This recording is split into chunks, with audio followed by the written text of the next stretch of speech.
Pada petang ni kita nak bercakap dalam satu isu semasa yang cukup jelas, di mana Mahyudin Yassin ataupun Mahidin Yassin selaku Perdana Menteri kita yang ke-8 telah pun meletakkan jawatan dan keseluruhan anggota kabinetnya setelah gagal untuk membuktikan dia mempunyai majoriti yang cukup di dalam parlimen bagi membolehkan dia memegang jawatan Perdana Menteri. Di mana dipahamkan bahawa sejumlah 100 kekuatan sahaja yang dia ada setelah 15 ahli Parlimen UMNO menarik diri daripada menyokongnya.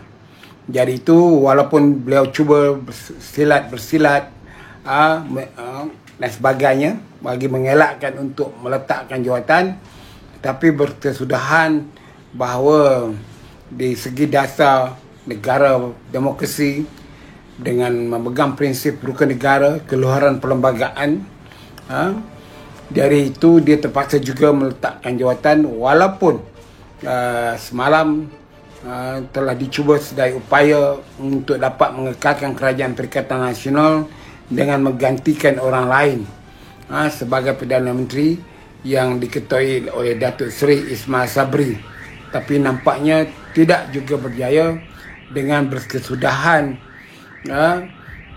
tidak cukup majoriti juga. Pada pukul jam 12.30 hari 1.05 dia keluar daripada Istana Negara, dan dalam jam 3 dia membuatkan sidang media, dan sebelah petang kenyataan media telah diperbuat oleh Istana Negara mengesahkan penerimaannya sebagai peletakan jawatan Perdana Menteri, tetapi dalam masa yang sama beliau dilantik sebagai caretaker, caretaker untuk tempoh yang biasanya sementara bagi tujuan mengendalikan supaya kerajaan jangan ada lopong atau kosong. Ini tidak boleh berlaku dalam sebuah negara demokrasi. Dari itu kita bincang soal caretaker ini. Caretaker ini samalah seperti tuan-tuan punya tafsiran atau artinya. Kalau kita ada pembantu rumah pun kita panggil caretaker, yang siapkan, yang cuci bilik air kita, yang cuci jamban kita, yang cuci bilik tidur kita, yang buat masakan untuk kita dan sebagainya. Itu pun boleh dipanggil caretaker. Tetapi dalam istilah caretakernya biasanya digunakan apabila orang tu dah pergi melancong luar negeri, rumah tinggal sebulan dua, jadi dia bagi satu orang untuk jaga rumah itu. Orang itu juga dipanggil caretaker, iaitu menjalankan tugas berdasarkan arahan pemiliknya, tuan punyanya, atau toke pemilik orang gaji itu. Jadi caretaker ni luas, tetapi dalam ilmu politik caretaker ini dia memberi makna yang mudah untuk tuan-tuan faham. Apabila satu kerajaan itu khasnya Perdana Menteri dan kabinetnya letak jawatan, dia menjadi kosong.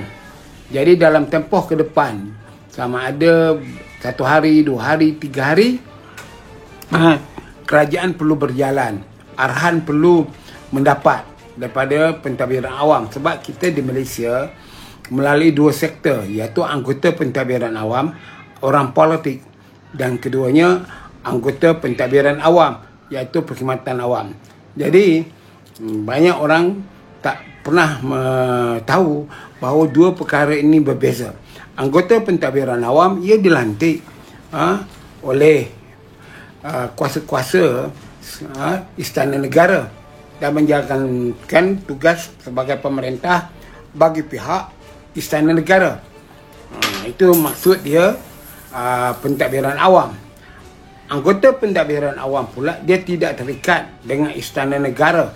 Dia terikat dengan negara, yang mana pelantik kerja-kerja yang berjalan sekarang ini dengan tidak mempunyai anggota kabinet, yang tidak mempunyai kuasa-kuasa untuk membuat dasar.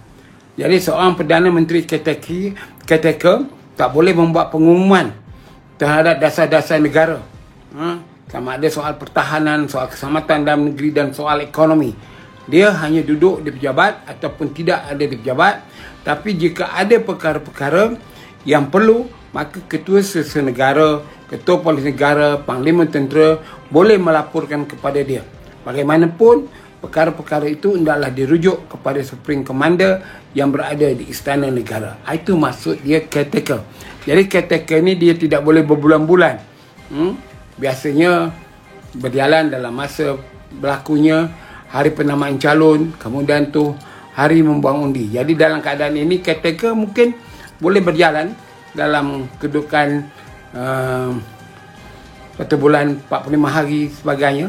Tapi caretaker peletakan jawatan ini saya rasa tak lebih pada 2 minggu, kerana pembentukan kerajaan perlu dibuat oleh Istana Negara.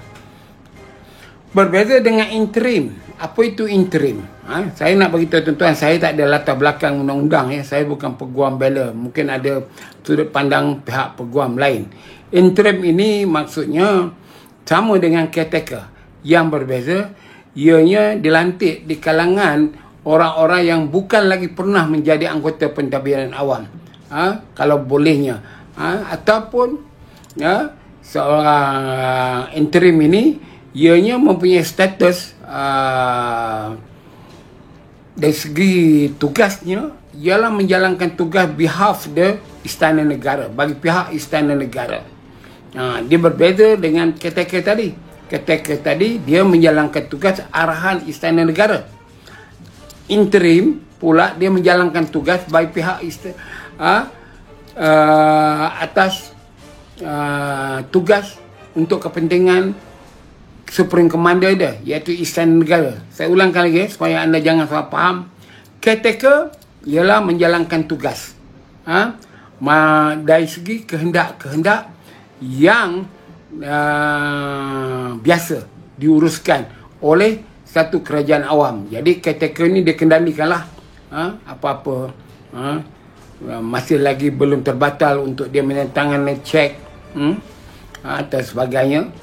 Ataupun ada perkara yang perlu dia mendapat maklumat daripada pengurusan kanan, daripada ketua sesiapa negara, panglima tentera, panglima ketua polis negara, daripada KSU, dia memang boleh memintakan maklumat itu. Tetapi membuat dasar tidak boleh lagi. Dia kena rujuk kepada Istana Negara. Interim ini dia tak ada kaitan dengan politik.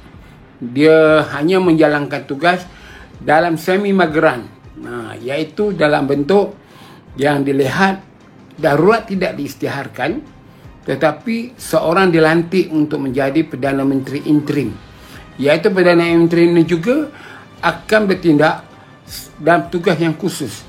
Dulu Tun Dr. Mahathir pernah dilantik menjadi Perdana Menteri interim untuk berapa hari, dengan tujuan memberi masa kepada Istana Negara melantik seorang Perdana Menteri. Dan kemudian itu apa yang berlaku sekarang ini, kalau diwujudkan jawatan Perdana Menteri interim, tentulah untuk menyelesaikan satu masalah, khasnya dalam masalah pilihan raya. Tadi Istana Negara telah menyebut bahawa tidak mungkin pilihan raya diadakan sekarang, kerana laporan Suruhanjaya Pilihan Raya telah menunjukkan berapa kawasan pilihan raya di peringkat Parlimen dan DUN masih lagi dalam keadaan zon merah. Dari itu sukar untuk mengadakan pilihan raya yang mana jika diteruskan akan menambahkan lagi jangkitan COVID-19 ini. Jadi Perdana Menteri bagaimana? Perdana Menteri interim menjalankan fungsinya dengan persetujuan yang di-Pertuan Agong. Dia boleh melantik anggota sokongan dia, itu kalangan menteri dan sebagainya. Sebenarnya kerajaan interim ini pernah berlaku di Malaysia, tapi kita tidak melihat dari segi sudut itu, iaitu waktu Mageran ditubuhkan. Waktu Mageran ditubuhkan, kita ada pengarah Mageran, sehingga mesyuarat kabinet diperbuat dalam formaliti saja. Tetapi semua tanggungjawab itu dibuat oleh pengarah Mageran, iaitu almarhum Tun Abdul Razak. Jadi Tun Abdul Razak sebenarnya Perdana Menteri interim sehingga darurat tamat, walaupun ada Perdana Menteri masa itu. iaitu Tengku Abdul Rahman. Sebab kalau tuan-tuan pergi balik kepada tahun 69, ke semua anggota kabinet yang ada di dalam Mageran itu tidak pernah mengangkat sumpah jawatan sebagai menteri terlepas peristiwa 13 Mei. Mereka adalah menteri, timbalan Perdana Menteri waktu sebelum pilihan raya 69 dalam keadaan caretaker government. Tetapi kerajaan masa itu, iaitu zaman kerajaan perikatan, maka diisytiharkan darurat, maka Tun Abdul Razak mempunyai kuasa penuh melalui kuasa Mageran itu, Majlis Gerakan Negara. Tun Razak itulah sebenarnya Perdana Menteri interim, iaitu menjalankan tugas untuk mengamankan negara ini, kembalikan balik demokrasi dan sebagainya. Dan Tengku hanya memegang jawatan Perdana Menteri tetapi tidak mempunyai bidang kuasa yang boleh melangkaui kuasa-kuasa Majlis Gerakan Negara. Kerana semua menteri yang terlibat kena mematuhi arahan daripada pengarah Majlis Gerakan Negara. Dan itu jelaslah bahawa soal kerajaan interim ini pernah berlaku. Jadi kalau berlaku hari ini, hanya perbezaannya diadakan bukan waktu darurat, tetapi undang-undang darurat itu masih lagi, ordinan darurat itu masih berjalan.